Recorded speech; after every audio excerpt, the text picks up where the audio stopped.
Coming in, feel free to put in the chat window where you're dialing in from. Dialing in, that's an aged term, isn't it? Dialing in, where you're zooming in from. So I'm coming to you from very cold southern Pennsylvania right now. We were in the 30s. Hey, David from Philadelphia, I'm not too far away from you, but we had frost on the windshields this morning, and man, I am not mentally prepared for that at all. We've got Sean tuning in from California. All right, there we go. Beth from Granville, Ohio.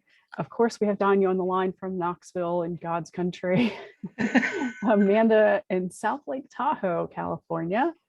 Hi, Robert from Omaha, Nebraska. And now they're rolling in. Ruth from Great Falls, Montana. I'm not sure my bifocals can keep up here, but I'll see what I can do.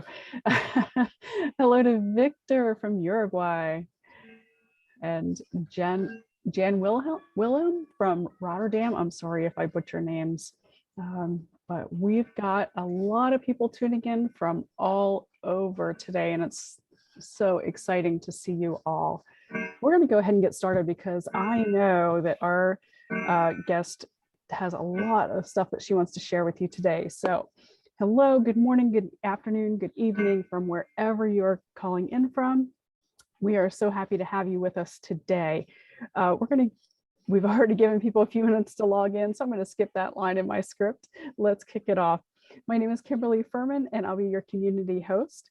We are joined today by the ever so talented Donnia Tabor-Hanson. And today we are going to be discussing Revit Family Hints and Hacks. So let's kick it off. Welcome to today's community conversation.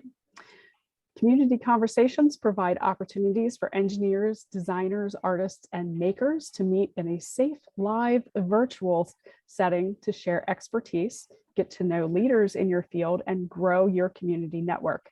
The sessions are always supported by Autodesk community managers to help guide conversation, feed important insights back from the community to Autodesk, and support participants in getting connected to the expertise you need. Okay, so some ground rules before we start today's conversation. Everyone's line is muted, so to reduce background noise, we do invite you to keep your camera turned on as comfortable so we can get as close to a physical environment in our new virtual world. The conversation should be exactly that, a conversation. Use the Zoom raise hand function, and our moderator will unmute you to ask a question. Donnia will be taking questions throughout and also at the end. You can also type questions into the chat window at any time. The session is being recorded and will be emailed to all attendees and also uploaded to the community conversations site. Okay, so of course we have to get some legalese in here. Just quickly, our safe harbor statement. If we make any forward-looking statements, I don't want you to make any purchase decisions based on those statements. If you are making purchasing decisions, please look at the software in its state today and that alone. Additionally, Donnia Tabor-Hanson is joining us today as a customer expert and is independent of Autodesk. All activities, advice, and opinions shared by Donnia should not be directly linked to Autodesk. So my name, like I said, is Kimberly Furman. I'll be your community host today. And again, we are joined by the talented Donnia Tabor-Hanson. She's an Autodesk Revit certified professional, and some of you probably know her as CAD Mama. So today we will be discussing some of Donnia's favorite family hints and hacks. As Donnia says, tips and tricks just don't cut it. They're so blasé. So that's why she's doing hints and hacks. Donnia doesn't do anything blasé. So Donnia, I'm going to hand it over to you. Great. I am excited about this. When we put it out a few months ago and let y'all vote on the topics, I was surprised that the hints and hacks didn't show up sooner because I was just excited and waiting on. I got all these Post-it notes laying here on my desktop when I was, oh, that's what I got to add in. That's what I got to add in. So I'm excited to share some of these right now. So let's get started. When we talk about some of my favorite Revit family hints and hacks, one of the things that is the best thing that you can do for yourself is get yourself a project template just for testing families. And in this project template, You don't need a full project to test a family. You just need to have enough stuff to get things set up. You want to have things that are, it's got to be based on your project though, so that you have everything in there that you need. It's something that you can just quickly drop a family in for checking schedules, views, things like that. So you're going to want to have your schedules in there and something that will show all the parameters that you're working with. Mine would be electrical, plumbing. We have some custom parameters. And then you also want to have your views on there. You want to preset some views, plans, elevations, a 3D view, and check your views with your view templates. So you want to put these all on one sheet. Just have, all you need is just one sheet. And once you have this set up and the way you want it to look, you can just save it as a template file. That way you can start a new project with the template file, and then you can add it to your project template list so you can get to it easily. And one thing that is a bonus about this is my team doesn't only work in Revit. I know you would think it'd be different, but it's not. We also do AutoCAD sometimes. It depends on what we're asked to deliver it. So if you have a Revit family that they don't have in AutoCAD, you take this project, you drop your family in, export the sheet out. They've got a front view, a side view. They've got the information for their schedule. So let's take a look at my template that I use. So when I come over here and say start anew, by the way, I work right now in 2019 and 2020. I have to build the lowest common denominator because you can always bring families up, but you can't take them down. So that's why I'm not working in the latest version of Revit. I don't get to for years, it seems like sometimes, but I've got this. Look, it comes up. My very first one is testing family projects with Revit. It's in my list of family templates. I mean, project templates. I've got my Trimark templates for, well, I do restaurants. So I've got restaurant, chain restaurant, multi-story and multi-story chains. And that just depends on, what schedules and stuff they have to have. But my go-to is the one I use the most because I don't work in projects. I build families mostly. So this is what it looks like. And this is what it looks like. It comes up by default. I've got it coming into a coordination floor plan for the kitchen. That's the view title that's in here. And so let's go get a component and put in here. And so I can show you how this works. No components. I know I purged them out because this is my testing one. So let's go get, I want, this custom work table and bring him in. And we're going to look at how this project is useful for me being able to put things in. Now, the first thing that's going to happen is you may not be able to see that very well because it's set up with a view template. So right now I know that my custom parameter is working because my view template, if this doesn't have electrical or plumbing or gas or anything mechanical in it, it turns it to a cyan color. So my tables and shelves and stuff go cyan. Electrical would turn green, plumbing would go pink, mechanical would go blue, and if it has multiples in there, it turns brown. But this is just a way that we cue our team in so they know in certain views, that you need to put electrical here because this family has electrical. So it's a visual cue for us. And then when we go and I change my view template to print, I go to the print overall, turns it black. So now let's look at my sheet and how this is showing up on the sheet. So I have just the one sheet in here. I have my schedules. This one has no utilities to it, so there's nothing going to be filled out here. But I've got my floor plan. I see how it's going to look in my electrical rough end. I see how it's going to look in my plumbing, above slab, in slab, and just a regular plumbing view. They don't want to separate them out. I have a front elevation. I have a right side. I have a 3D view.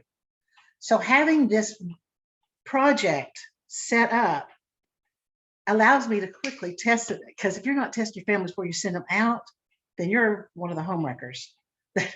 You're shooting yourself in the foot. It's going to come back. You need to test your families, and you need to test them in the environment they're going to be used in. So this is a perfect hint for you if you're going to be building a lot of different families. So anybody got any questions on that one? No, nothing yet. Maybe y'all think that one's great. I love it. I mean, this thing, I use it every day. All right. let's get back to over here. So yeah, and you see the bonus that you take out the different views. You can export it out. They got it in CAD. I don't have to send it to them individually. I just send them one view. All right.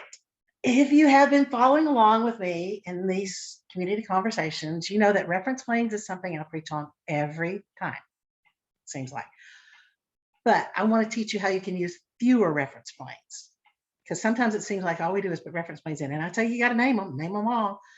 And if that seems a little bit too much, then you may want to start following along with this type of hint, or maybe this is a hack. So you don't need reference planes for every edge of every extrusion and stuff. So you can save yourself a little time with it. Reference planes can help you with your settings in getting things to put on a reference planes. And you want to set your current reference planes so that you know where the object you're building is coming from. But it's also important to know the front and the back of a reference plane. Reference planes have a positive and a negative side. And let's take a look at this. I'm going to pop back over here to Revit. I'm just going to leave this one here for right now. Let me go ahead and do a new family. I'm going to jump over and grab one of my templates. And let me grab one that has electric, just anything. Yeah, I haven't updated them for this. I built it 19 mostly. But anyway, so I've got my reference planes. This is my left. The side that has the name on it is the back or the negative side. The positive side would be the inside. The right one, the negative side is on the side where the name is, positive the inside.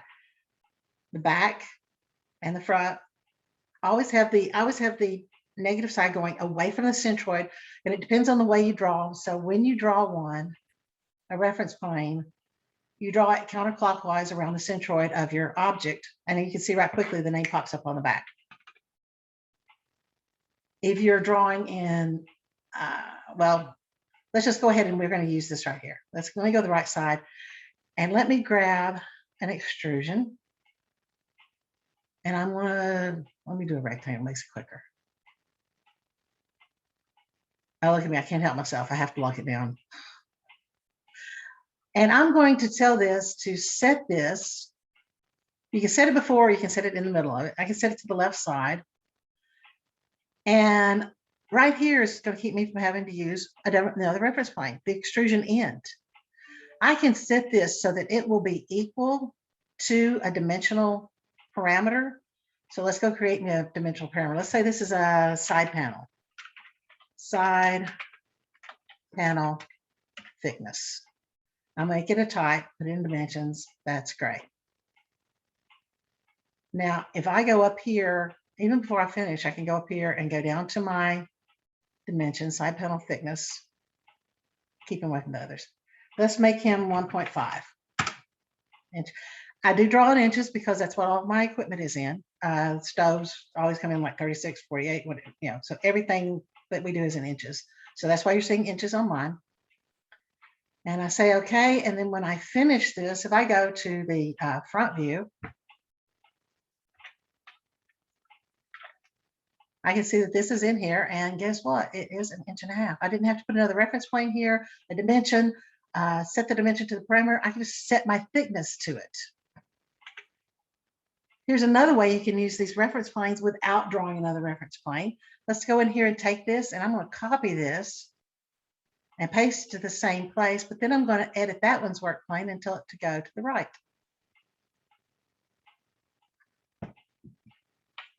I didn't have to draw another reference plane over there either. So I'm saving myself some of the clutter that reference planes can be. We've all seen those, you open up, and there's 50 reference planes going across this way, 25 of them going this way, and they're all real long, and here's your object in the middle. I didn't train those people, but I'm training you, so you're not to do that. So you can save yourself time of doing that. Now, I can also change the direction of a reference plane once it's in there. So if you put something in and it's going the wrong way and you're wanting to use the reference plane, it's important to know the front from the back. So I can go in there and change it and by the way, this works reference planes and elevations. If you want to do the reference planes, you can reverse them in elevations, which is I'm about to do to show you how to do this. And it has to do with whether the reference plane is going up or down. And when I pull it up where the back now flipped, then the object flipped to the outside. And as soon as I get that reference plane back down the other way, as soon as I can get hold of the end of it, you see that it flips back the other way. So it maintains the front and back depending on where the reference plane is drawn, how it's drawn, and where your text is for the name of it. I can't stand it. I got to pull it back down here. So you can get by with fewer reference planes if you know how to work with the reference planes that you got. Everybody hanging with that? No questions? Yay! All right. Let's check my notes, see that I got everything in that. Yes. Yeah, so if you're drawing reference planes in the, I mentioned that, if you're drawing them in an elevation view, you also want to stay counterclockwise to the centroid to keep them on the inside or outside, however you want to put them in there. Great. Fantastic. Okay, let's leave that there. So when you're building a library, you need to start with having some rules for yourself as the builder. You want to be consistent about how you set things up, how you give your team members information, especially information that they're going to be manipulating, flexing, anything with families. Just be consistent. To start with, you should be developing your own custom templates for your families when you're going to be building them. That way you've got your parameters already named in there. They're all named the same. You have all the parameters for the schedule already built in. You have the order of the parameters can be consistent. So, you just want to, get your own family template set up. You can also have, when you get your family's template set up, keep your most used materials in that template also, so that you don't have to build them, because one thing that can make you crazy is naming a material and building a material. And when I taught about materials, I showed you there was 3 different names for the same thing because there was typos in it. So you want to make sure that you have this consistency there. And when I put my materials in my template, I also put my materials in another resource file. Your template will be an RFT file. My resource file is an RFA. And this helps me when I get families from somewhere else. Sometimes you just need to adopt another family and get into your library. That's part of getting families together. I need to adopt a family into mine. I want to make sure that it looks like mine. So I'm going to add my custom parameters, but I'm also going to add my custom materials on it. And maybe by having, I want it to look like mine. I want the materials, like the clearance materials, to look like mine and to show up the way mine do, because our view templates are set to turn them on in certain views and off in others. And I want to make sure they have this. So an RFT file, I would have to start a new family with the materials in it. And then I would have to save that family with a name. And then I could transfer project standards. Well, by having a family, I've got one that's nothing more than materials is in it. And I just can open it and real quick transfer project standards to get my materials and my object styles over right away. So that helps with the consistency of having the correct materials, the same materials all the time, and having them name the same. So that's just a little hint on that one. Now, when it comes to my flexible parameters, where do you keep them? The things you want people to change, the things you want them to touch. Maybe it has to do with turning on casters or something. In our case, we do that a lot. If I'm going to have them, they're going to be instant parameters that my team is going to be flexing or changing out. I put them all under constraints because it shows up at the top.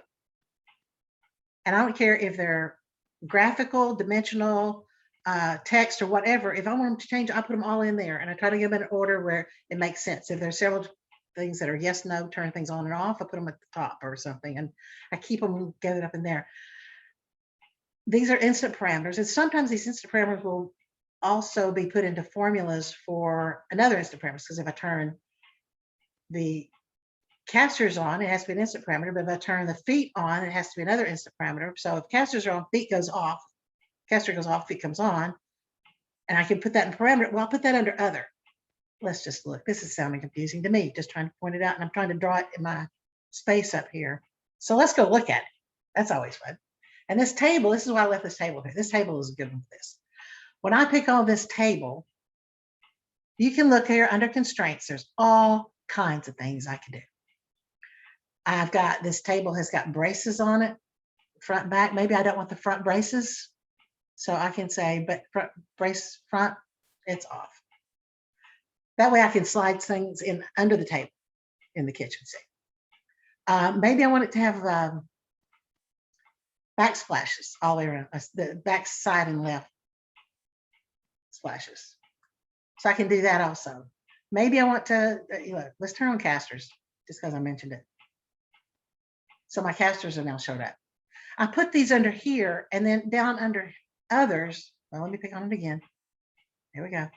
Down under others, all these are grayed out because they're run by formulas.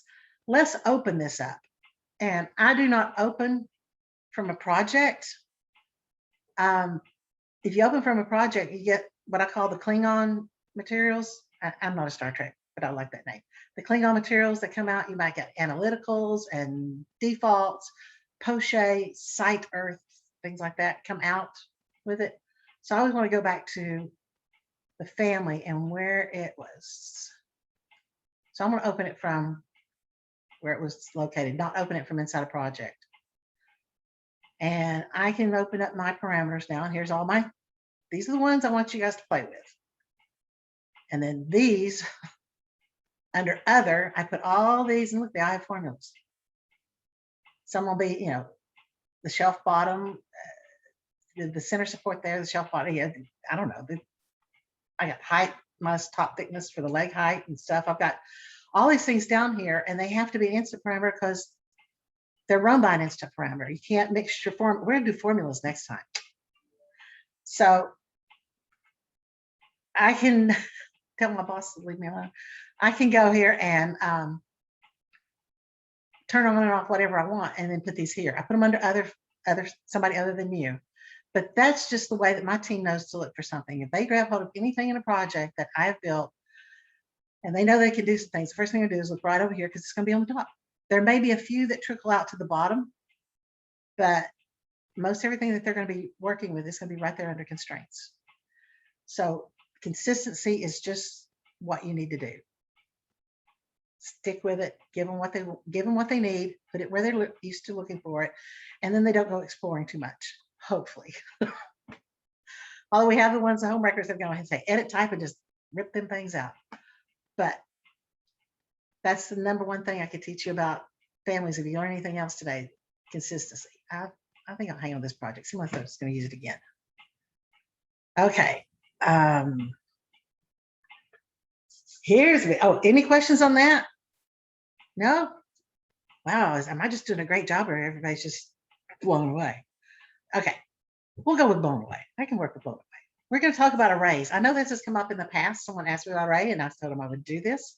So I'm going to talk about three things at once: array and grouping and nesting.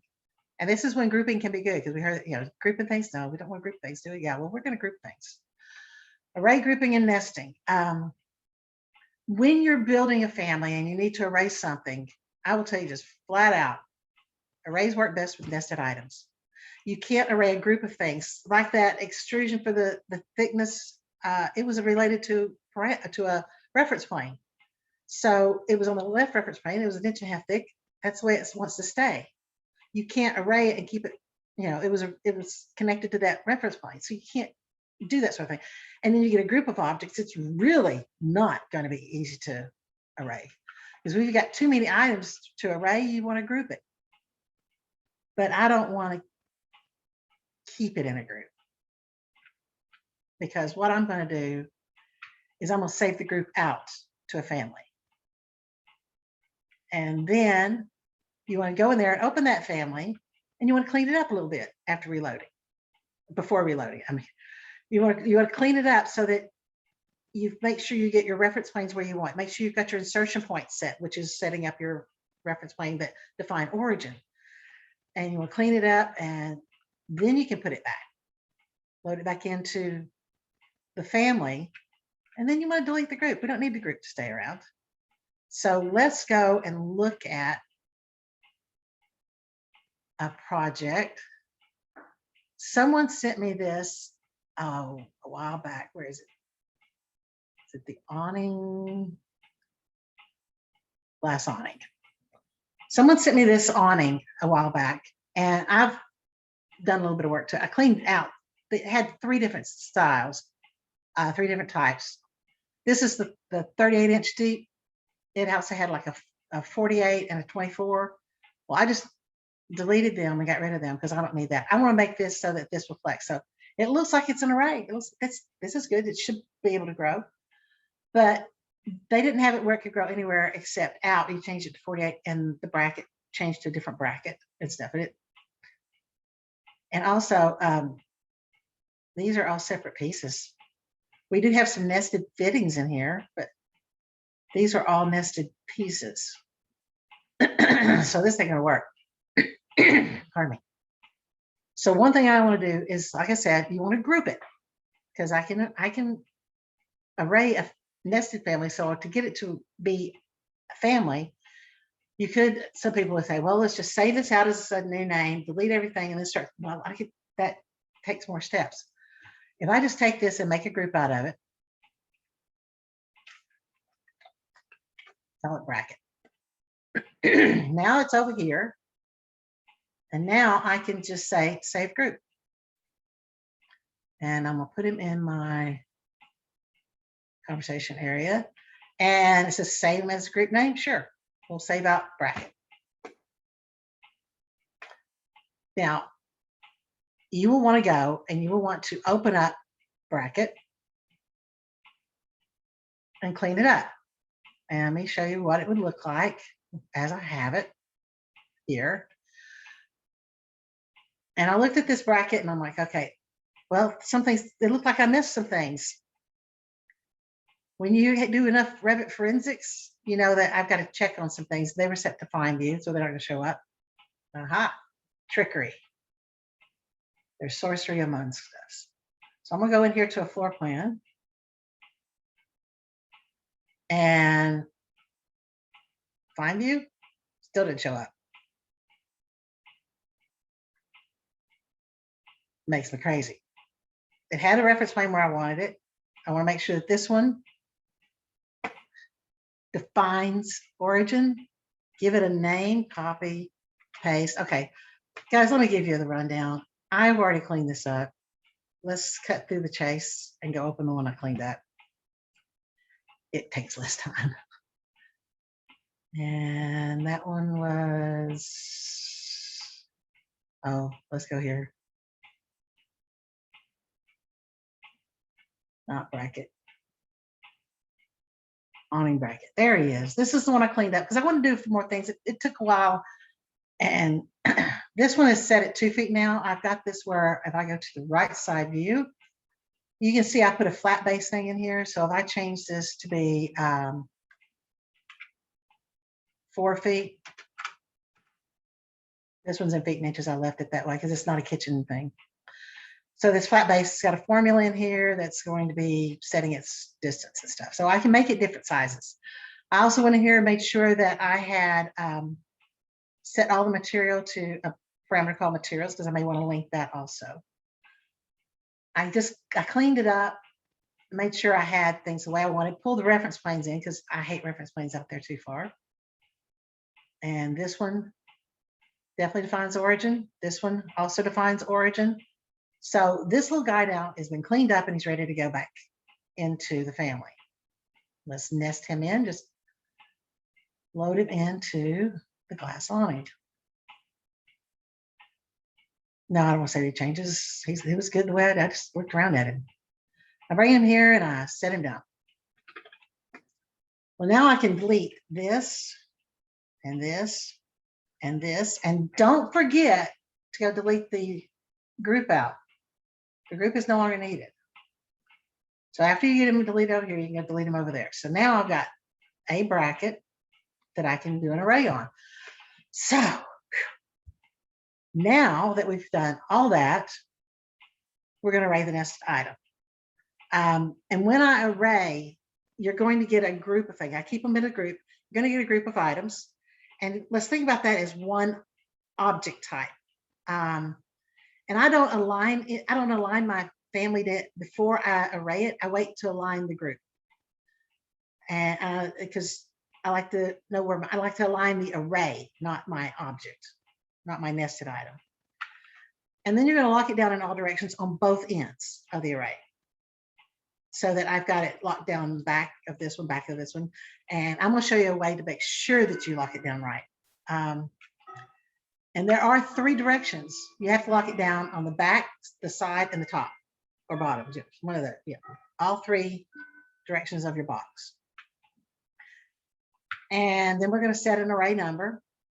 And then we're going to also link some dimensions that we want to flex. And we'll also try to remember to link the materials.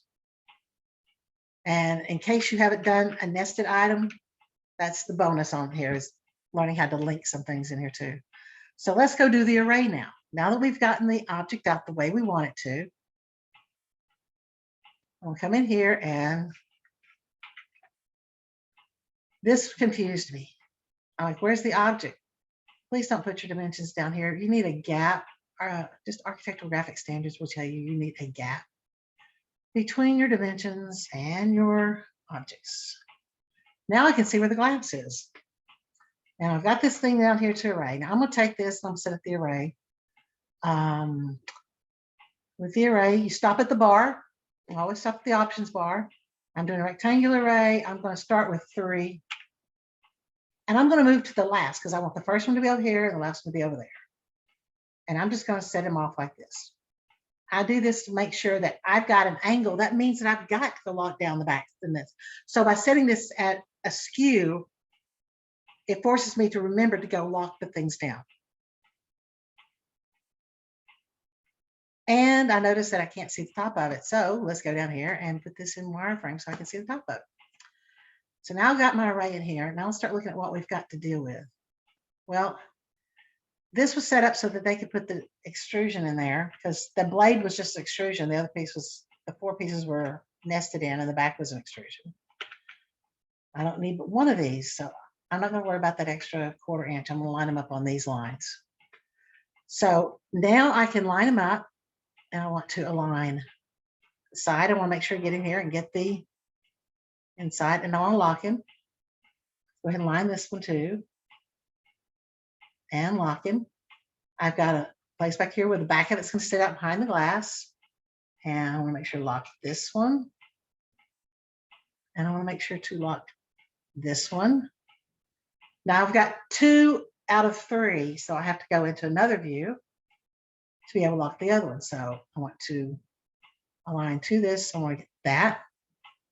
And you see what happens if you don't. You stay askew. And to this, I want to bring that and lock it. So now I've got my array in there. Well, let's go ahead and set this. When I've got it in here, and after you array it, it becomes a group. So now I want to edit that group. And in here, I want to, let's see where the outrigger depth. They set it here. I didn't change them. So let's just go to the glass projection. I believe that was that's the one that gives it its length. So now we've got it set up. And while I'm here, I'm going to go into edit type, because I know material was a type, and I'm going to make sure to add this to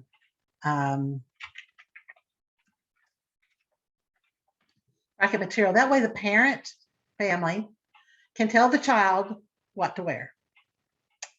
Right? Got their clothing in there. Get them. You may want to change this from stainless steel to chrome or brass, or I don't know. You play around with it. But this at least gives me the ability to do that. And then when I'm finished editing the group, you'll see the others will pop into place and behave themselves. So now that we've got the array in there, let's set the array up. When I pick over the array in any view that I can see it, you'll get this line here. But generally, I'll probably be doing that in here. So I'll pick on the array, any one of the array, and pick on this line. Most of the time, if you're going to put a parameter on a dimensional element, you're going to pull up here and get it. But if it's an array, you're going to go over here. And there already is an array num in here, so it's going to automatically go to the array num. So now I've got it in here with 4. So I've got 4 in here, and the glass length is 156 and 4 looks good. I don't want to set anything to chance. Let me go ahead and just say, if that was 156 divided by 4, and I like that distance, that leaves me around 39. Okay. So let's do a formula so that if the glass gets any longer, the array is going to change with it. So with this array, I'm going to go, well, first I got to get down here to the array. Give me glass length. I don't like typing. I'm going to copy it. That way I don't typo it. It has to be exact same for the formula. So this would be glass length divided by 40. Okay. So now this is looking good. Let's go change the glass length and see how this works. If I go 120, I know that should give me 3 brackets. Yep, it's going to give me 3 brackets. Okay. And look at that. Uh-oh.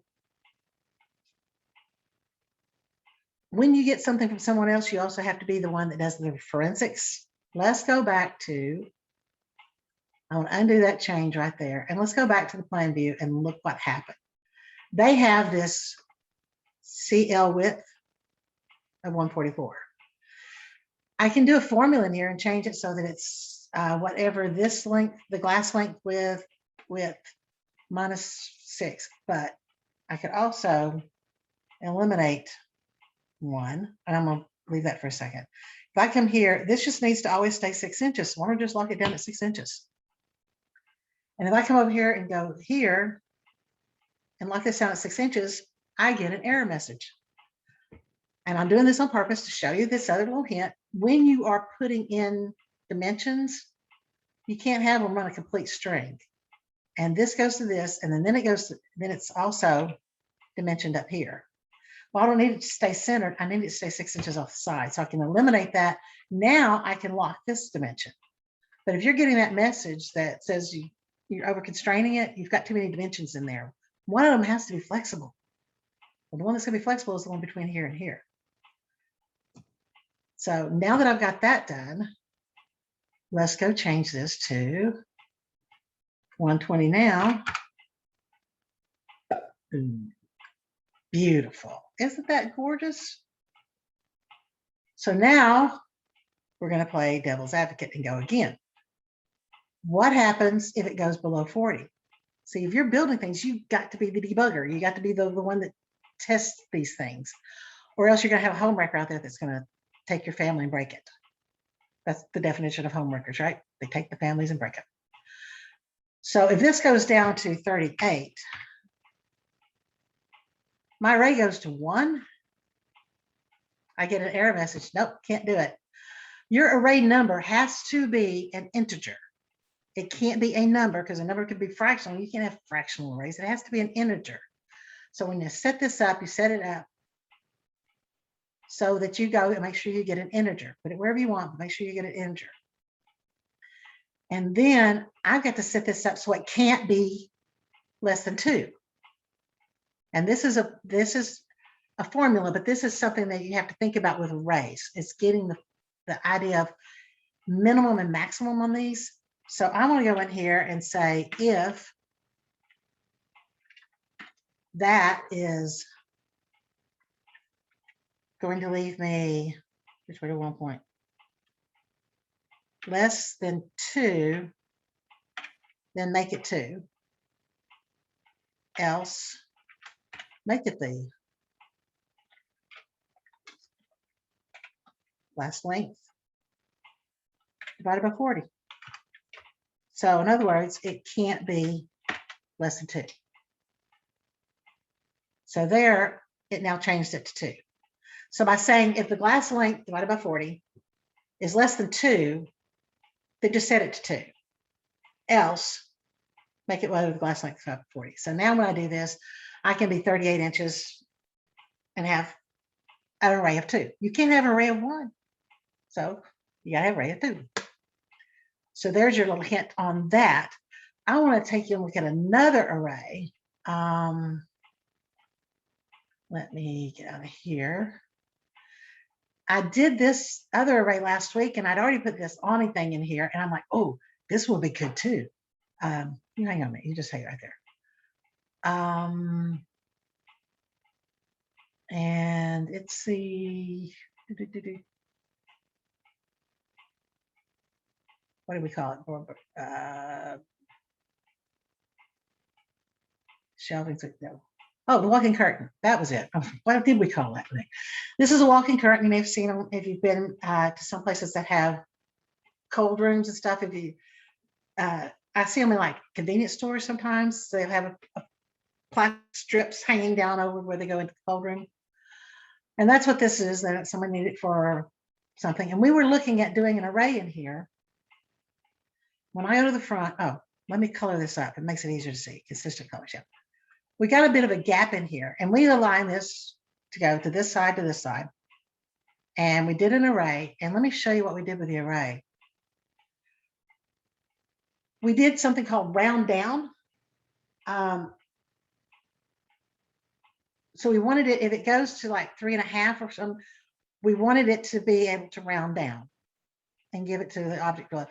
If it didn't have that, this would be at 9 and my slats would overlap. So I took in consideration the fact that I needed to have the gap in there. I couldn't know what the measurement was. And I said, just divide it by 4, which is what the slat was, but I need to have that little extra in there. So by taking this and putting round down in here, I can set it to that. I've also seen it where one time I needed to have the array and have it -1. To keep from doing something like that. But that's something else that can be done with arrays if you need to make sure that it doesn't overlap at all. By rounding it down, with extra whatever dimensional information is in there is always split between the slats.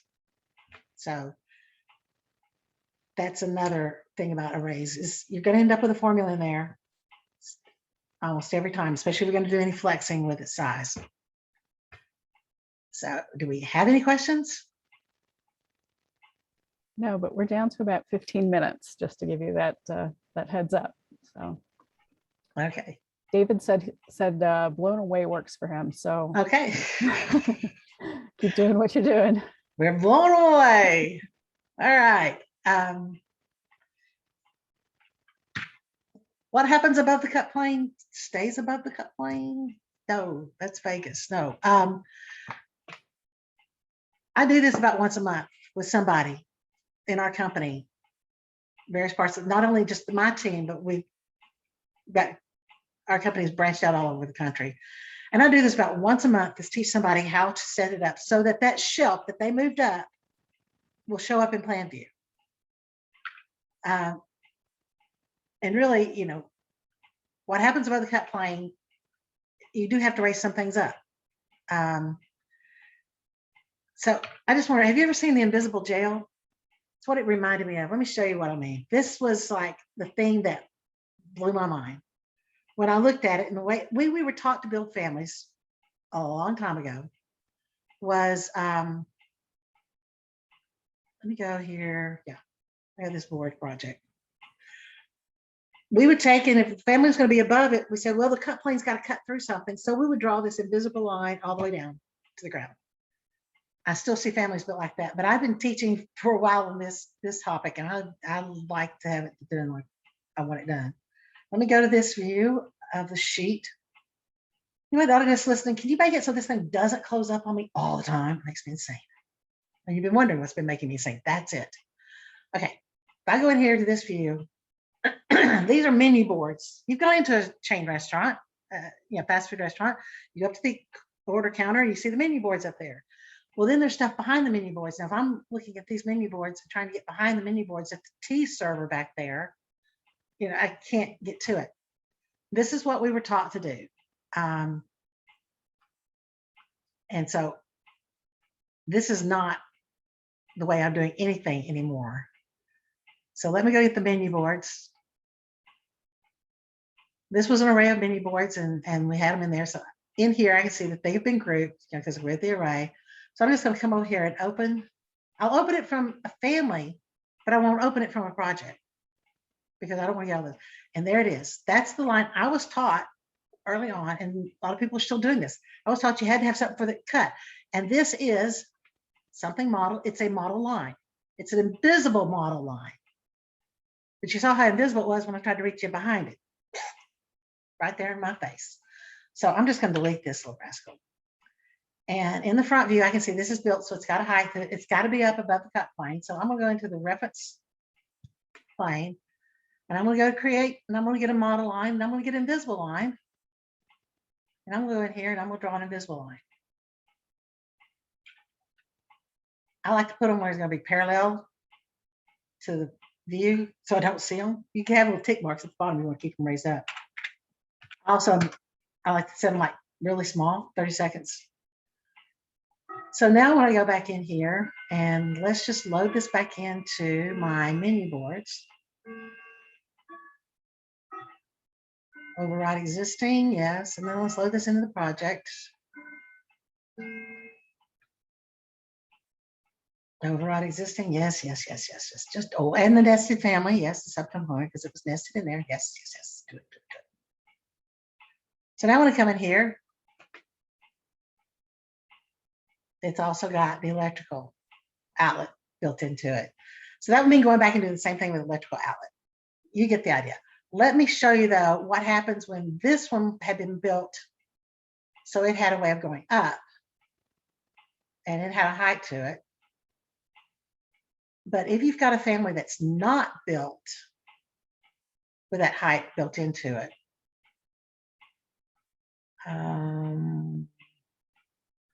this is a shelf wall mounted. WM stands for wall mounted for us. But this shelf is a typical wall mounted shelf. It's got some bracing around the back and things on the bottom. Let's go to a right side view. And you can see it's built on the reference level. I didn't build it because I had to clean this up, but don't blame me for that. When it's built like this, you want to raise it up using offset.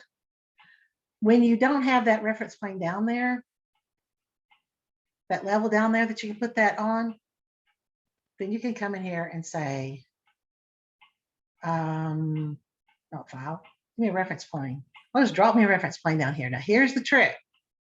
You get this reference plane down here, name it. Very important that you name it. But it's also a good idea to take this and say, you are not referenced, so that I can't select that family by crossing that reference plane when it's in a project. It doesn't need to. I just need it down there, and just, I make sure it goes down, usually about 48 inches. That's not going to be at 8 feet off the floor. So 48 inches should work. And then when I come into here to reference level, what I didn't mention before, when I do the model line, it automatically went to reference level, where the level line was. This one,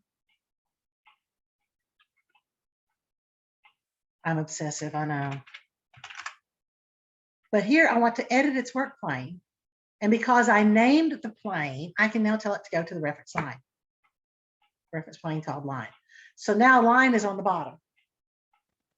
If I go to the front view, right down here, there's my little 30 seconds to inch. It's a visible line. So there he is. So now I can load this into a project. Let's just put it in the board project. Can't create in this view. I know. Give me a minute. Anybody else talk to Revit like me? Okay, just me. Place on work plane. And now I can use my offset to set him up at 66 inches. And he's going to stay visible. And I can go over here and see that he's in all the views. But that's how you can get it. I do that once a month. Somebody go down, get your line, put it down, reference plane, put it down there, name it so you can put that, tell that invisible line to go to it. And then you can set it up. How's our time? Ooh, good. Oh, there's no questions on that one. Any questions? No. We're good. No, we're talking about, there's a discussion in the chat about talking to Revit, and we're just glad it doesn't talk back. And I was thinking, you know, I'm just glad Revit Yeah. doesn't have feelings. Yeah, I know. Okay, let's, when I did the building the muscles, I talked about the sweep and stuff, and I've talked about not having too many times that I would do a sweep by picking edge. The next week, I came up with a reason why I had to do that. And I know where it is. Let me go to the sweep project. I started this family and I'm like, this was the perfect family to do a sweep edge. And what it is some kind of cart thing. And I stopped midway through and put the family in here for this and just set this up. So it's got CAD in there that I would have to draw over, and I finished the family somewhere else. But this is where the family where I stopped it. And you see that? There is a perfect example of a sweep edge. And now let me open that family up.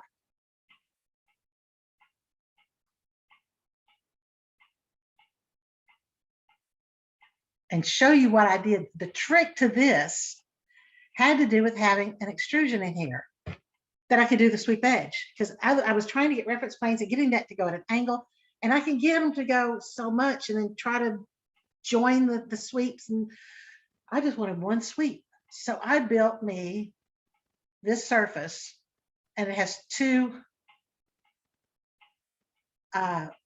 voids put on it to get the curve on it. And if I just take this and real quick, let me just isolate that category. Isolate that. Come back here. That didn't work. Isolate element. There. Never mind. I know I tried something I didn't practice, it wouldn't work. But you can see what it's doing like there, and you can see the voids are. So I had an edge to go through. And then when I was done building it, I don't need these edges anymore. I deleted them. But that is a perfect reason to do a sweep with pick edge, so you can get those curves and stuff. So build the geometry however you need to, put the sweep on, and then toss the geometry. It's no good to me anyway. So I just wanted to throw that one out there. That was like, oh, you just had to see that one. You just had to see that one. Oh, see, I didn't even bring up my slide on that one. Yeah, just wait till you see that one. That's all I got on it. One more real quick. And that's adding a label. A lot of times they want a family to have something on it that's not a tag. They want to always have it on there, but it's related to information in the family, such as a shelving unit. It's perfect. I did one this last week for something else. I can't remember what it was. But I had this generic annotation. And the nice thing about generic annotation and labels is you do not have to use shared parameters like you would with a tag. So I don't have to create shared parameters. And if you follow me along, you know I don't like anybody editing the shared parameter file. That's just not supposed to happen. If you put in a parameter in your label, it must be the same type that's going to be linked. So if you're wanting to have the label linked to text, then you got to make the label to be text. And the label also can have reference points, so you can align it to a position in the family that you're nesting it in. And it should be set, you may want to have something to set to turn it on and off so that you can have that visibility option, so that sometimes you may not see the label. So let me get a label thing going here. Open wire, where's my show wire? Yes, this guy. And he's got a label in here. I'm going to create one from scratch. I'm going to open his. Makes it quicker to get through this process. So this, I'm editing. I can edit from the family, so I can open it out of the family. And this is generic annotation. It's got two reference planes in it, so you can make sure that you can line it up to something. When you create a label, it's under the create label. When you create a label, you're going to be able to pick what you want in here. So let me add another one just to show you the process. I'm going to call it label 3. I'm going to make this one dimensional. And then I'm going to grab it and put him over there. And so I've got label 1, 2, 3. I have to make sure he goes back down here. I want to keep the center, near the center. You can also set up your sample text in here, like maybe I want to say 0 inches. So if somebody's looking at, that's what it would say. Now we've got to make sure that it breaks. See, now testing it out here. So let's go ahead and put a break in there. So we'll jump down to the next line. And so now I want to load this back into the project, which is the shelving wire. No, just do it. And once you get your label in and you align it and lock it, that's simple things to do. But let's talk about, we're talking about the label here. I can edit the type. And these are already linked to some parameters. But I want to get this one and link him. So now I'm linking the child to the parent. Let's give him the height. It's already reporting in the other one. So you can have this label go in there, and then I would also make it so that you can turn him off if need be. So show labels is set so that it's a parameter that can be turned off. But making a label is something that's so simple to do. If you just go get generic annotation and add label, there's not a label template, it's generic annotation, and then just use add label. How are we on time? Oh, getting close. Are there any questions? Anybody want to just give a shout out in the chat? What was your favorite hint or hack today? Tell me it's that reference plane that get in the front and not putting in extra reference planes. I love that. Yes. Anybody? Yeah, I'm sure there was so much. You packed so much into this hour. It amazes me every time you do these. Yeah, well, so David says not using vertical invisible lines. That was, I know. Yeah, the jail cell. Yeah, Jonathan said the same thing. Victor's favorite was the round down. Yes. We're going to talk formulas next time. So that'll be exciting. Yeah, this is our Q&A time, but also find out if there's any questions. But don't forget the upcoming Revit family sessions that we're picking back up in February. The holidays kind of messed things up for a while, but there's also some revamping going on, and we're going to pick them back up in February. And the next one is to be the fabulous formulas for families in Revit. I love alliteration. And then we're going to talk about how to do some testing, and I'm going to show you how to become a homewrecker so that you can test your families out. Tell you what the homewreckers will do. Great. I just got to talk to some of my teammates to find out what they do to make sure I can cover that. I always get this. Oh, I told her not to tell Donnia I did that. Right. All right. So we're going to wrap up today's session with 2 final slides. If you're looking for other ways to connect and engage in the Autodesk community, we have a few resources for you. You can explore the various Autodesk communities, including the global network of user groups in the Autodesk Group Network, our industry-focused communities helping your colleagues solve business challenges together, the Autodesk forums, and stay connected with us on Twitter and Facebook, including several new Facebook groups for specific products. And I know Donnia has been active in those groups as well, so check those out. Also, if you're interested in presenting your own community conversations, please feel free to reach out to us. I know Donnia makes it look so easy, but we welcome your input for sure. There should be a link in the chat window for a survey. Please take some time, take it 2 minutes to fill that out. Please do that right now. For us, we value your feedback. Continue to stay connected in the Autodesk community, and we hope to see you next time. Donnia, thank you so much. Go ahead. Let me add one more thing. Don't forget, each of these communities conversations has their own chat. Mm-hmm. And I will go in and put things in there. Like we were talking about families one time, and I'm like, oh, here's an example of family. And I threw it in there after the session. So don't forget, if you come up with questions for me, just put them in the chat there. And I try to stay active in those and check on those. And if you signed up for this, you should be getting the notifications when something's in there. But yeah, feel free to please continue the conversation. We're not done. Absolutely. This is just the start. All right. Thank you, everyone. And if I don't see you before the new year, have a great holiday season and looking forward to what 2022 brings. Thank you again, Donnia, for this valuable and informative community conversation. I love it. Bye, everyone. Bye.